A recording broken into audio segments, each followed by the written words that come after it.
Hey everyone, I'm Stephanie, and I believe that the right book at the right time can change lives, and that all readers should read children's literature, especially adults. So that's what we do here on the KidLit Love podcast. We celebrate all things children's literature: picture books, early readers, middle grade, and young adult novels for readers of all ages. In each episode, we'll talk with children's literature authors and discuss their books, their hopes, their dreams for readers, their writing process, and much, much more. Whether you're an adult reading to their inner child or connecting the young readers in your life with fantastic books, you've come to the right place. So grab a notebook to build your TBR, and let's get to today's episode of KidLit Love.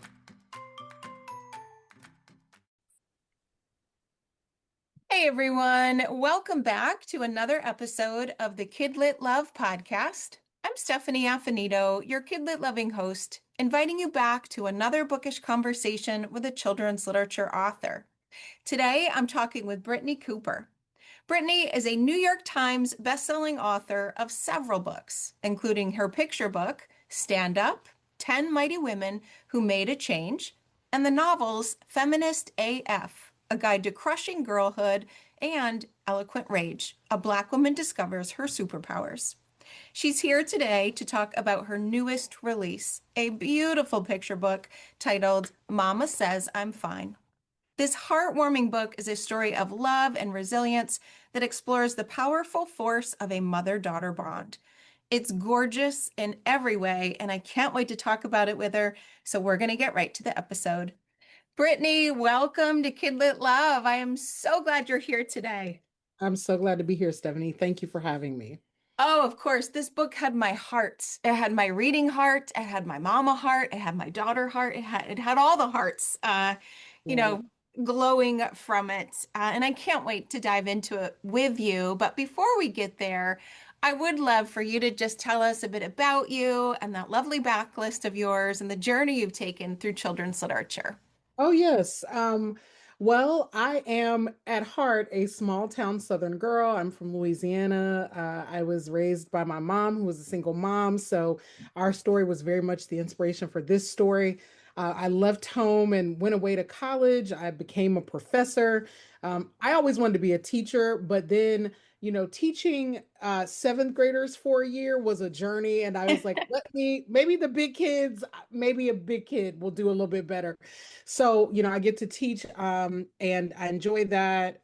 So, several of the books I've written really have to do with my scholarly area, which is to think about the long history of women's activism. But I want to be having that conversation with everyone that I can. And so, I loved to read as a kid. I was a voracious reader, and it has been a true pleasure to get the opportunity to also write with and for children. Hmm. Yeah. As an educator, I preferred the kids that were shorter than me because the ones that were taller than me always felt a little bit more challenging until I realized that no matter what age we are all still tall first graders. No, that's right. That's absolutely right. Yeah, and the picture books that we might write for kids Yeah. are also books that all of us as adults still need and love and connect to. And I think your book is a beautiful example of that. It goes right to the inner child in Yes. all of us and gives us a bit of love, a bit of mothering, so to speak, no matter what age we are. It's a beautiful, beautiful book. Thank you so much. And yes, every time I'm writing and I'm thinking about it, so much of it is I want to be talking to young people, but I also am always talking to the kid in myself and trying to think about what kind of books I would have liked to have read as a kid. I mean, I read anything that you put in front of me pretty much. But, this absolutely, I think, speaks to both our lifelong childhood selves and our children today. Yeah. Yeah. So tell readers a little bit about the book and what they can expect inside. I've got a little bit about the inspiration. This is loosely based on you and in your personal world, but tell us Yeah. a bit more about the book itself. Yeah. So it's a story of a mother and daughter. And I was thinking about what are the little refrains or sayings that our parents say to us that over the course of our lives come to sustain us. And for me, that phrase was I'm fine or you're fine. My mom would always say, Brittney, you're fine, because I got bullied a lot as a kid, because, being a nerdy Black girl can be a hard road. And so I would come home and I would say, such and such is picking on me at school and I don't know. And what can I fix and what can I do?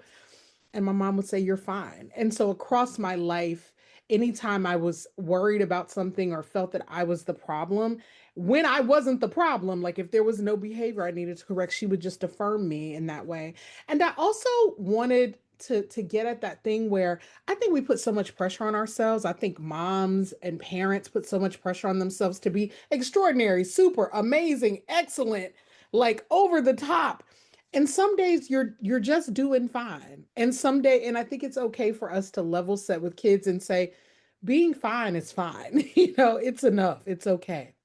Yeah, and I especially loved the different contexts for I'm fine or you're fine because as a mom as well, or really just as a human, we've probably said that phrase to someone or been told that phrase to someone. And sometimes it's to help you get over feeling a particular way that you don't want to feel, like you're fine, it's fine.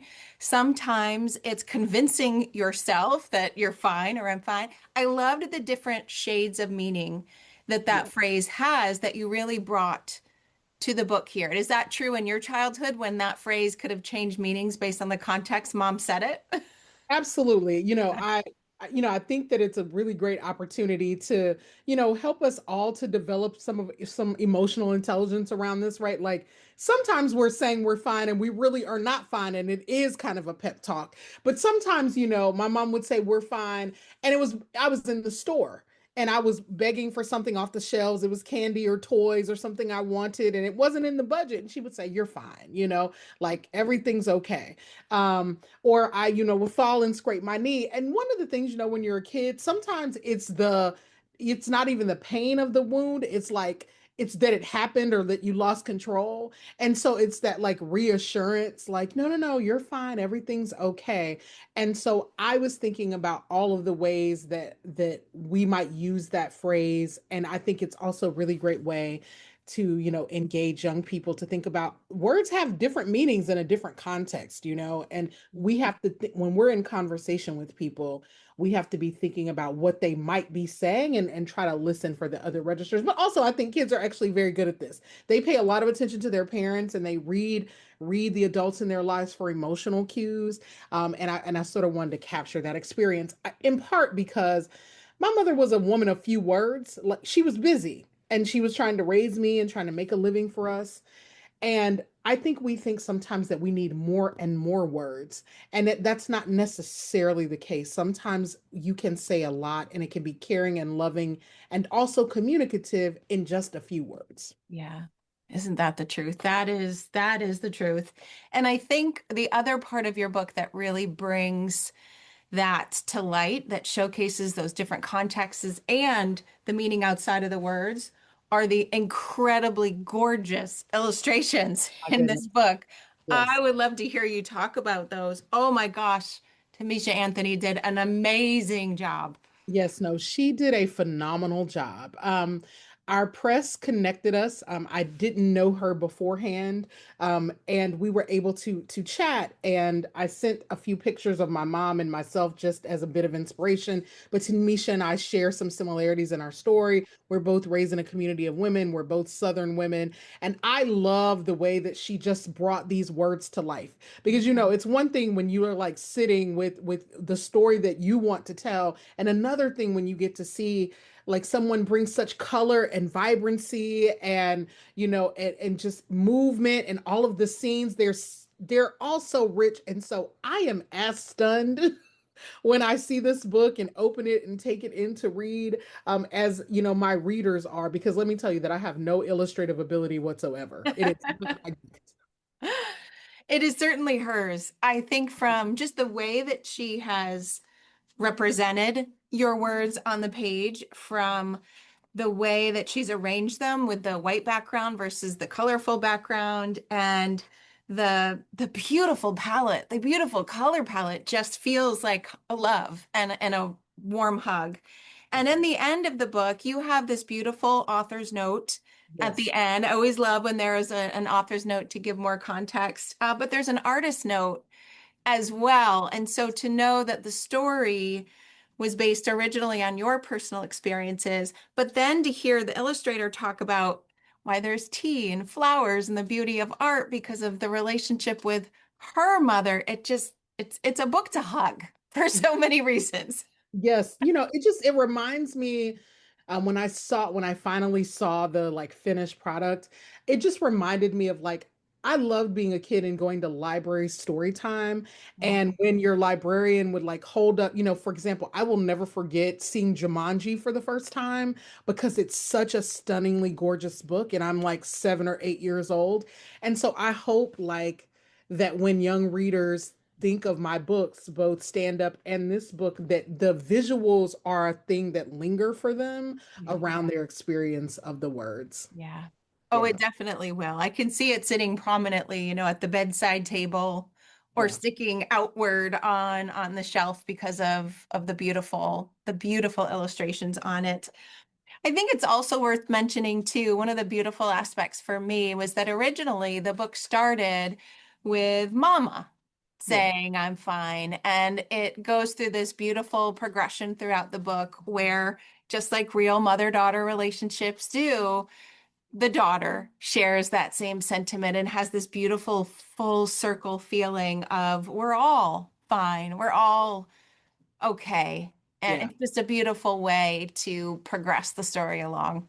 Yeah. One of the things I didn't want to have happen is for, there's a way sometimes that, like, I don't want to reproduce a world where we're saying we're fine when we're not. Yeah. And I felt like that was one of the risks of this particular phrasing in this moment. And there's a way sometimes that we need people to be fine. And I think some of my sensitivity around that, um, I wrote this before my mother passed away, and I'm happy to say that she knew it was coming. But, I had a little bit of opportunity to do some revision, and it's that, like a lot of days I'm not fine because I'm in grief because my mother was my person, and Yeah. I wanted to make sure that we have the language to say or to pay attention and to say, is this fine? I really am fine, or am I really not fine and I'm saying it right? Yeah. And the earlier that we're able to get at that, the better. And so there is this scene that I write where the protagonist sees her mom like struggling to pay bills, and she's like, like I don't know what, mama's like doing it all herself. And I remember being a kid and watching my mom doing it all herself and wondering like what I could say. And I want kids to feel empowered to like be empathetic to their parents, not like taking on all of the emotional labor, but I do think we can raise kids to be like, you're in community and we have responsibility for each other, and it's okay to be kind to your mama sometimes and just be like, mama, you're fine, you're doing good, you're doing all right. I love that. I think that our folks model for us ways to take care of each other. And I wanted to represent that too. Mhm. What a beautiful legacy for you and your mom on the pages. Yeah. Oh, Yeah. what is your hope for this book as it goes out into the world, and your hope, of course, for the readers who get the opportunity to read it? Yeah. One of my favorite parts of childhood, one of my most memorable parts is that my mom read me a bedtime story every single night. It was our time together. And I hope that this is like good bedtime story reading, like a reset every evening that says, let me think about all the things that happened today. I went to school and we went to the market and and we walked the dog and we had all of the chores to do, and we're fine. We made it through, because, sometimes, I mean, growing up working class, mamas are working hard to make sure these kids are all right. And growing up working class, at the end of the day, what you want to hope is that like things are fine. They're not always great. They're not always fantastic, but like, are we at a good place? So I hope that this is like just an opportunity for families to come together and just have like a reflection on the day in a beautiful setting. And if that is happening, what I know politically is that helping young people to read and to work on their literacy is one of the most revolutionary gifts you can give. That's what it meant to have story time with my mom, even as a little girl, and we lived in public housing. Reading has a political dimension, and that dimension is that it helps us to think about our emotions, our feelings, our relationships, all of those things. And so we're doing so much more during story time. And I think that for me, that's my hope for this book, that it helps young readers to become even better readers, and also that it cements these lifelong bonds with people in their adults, with little people in their adults. There's no greater gift of a book. That's Truly, that is the book. That is the greatest gift that books offer us. That's right. I have become the auntie. I have a lot of godchildren and nieces and nephews, and I have become the auntie, and they're like, Auntie Brittney gives us books. Yes. Gives us books. I was like, yes, but they're beautiful books. You other people to give you toys and other things. I bring books. That's right. So they must be very excited to see them, your book. Yes, I have been getting pictures of all the littles in my life, like with this book, and nothing makes my heart like I am elated. It's the best gift ever. Yes.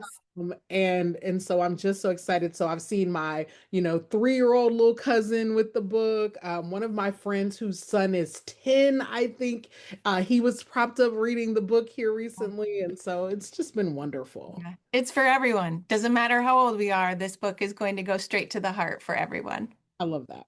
Oh, thank you so much for coming on to the podcast to talk about it. I'd love for you to share where the best place to find you online is so that readers, listeners can connect with you and, around this book and any others as well.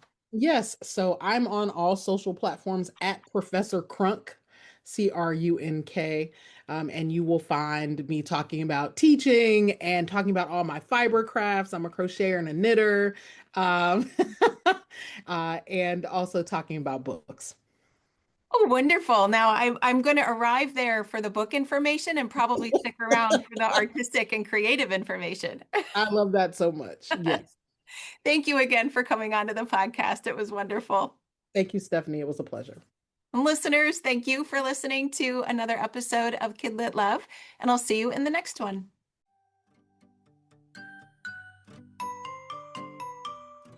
Hey everyone, I'm Stephanie, and I believe that the right book at the right time can change lives, and that all readers should read children's literature, especially adults. So that's what we do here on the KidLit Love podcast. We celebrate all things children's literature, picture books, early readers, middle grade, and young adult novels for readers of all ages. In each episode, we'll talk with children's literature authors and discuss their books, their hopes, their dreams for readers, their writing process, and much, much more. Whether you're an adult reading to their inner child or connecting the young readers in your life with fantastic books, you've come to the right place. So grab a notebook to build your TBR, and let's get to today's episode of KidLit Love.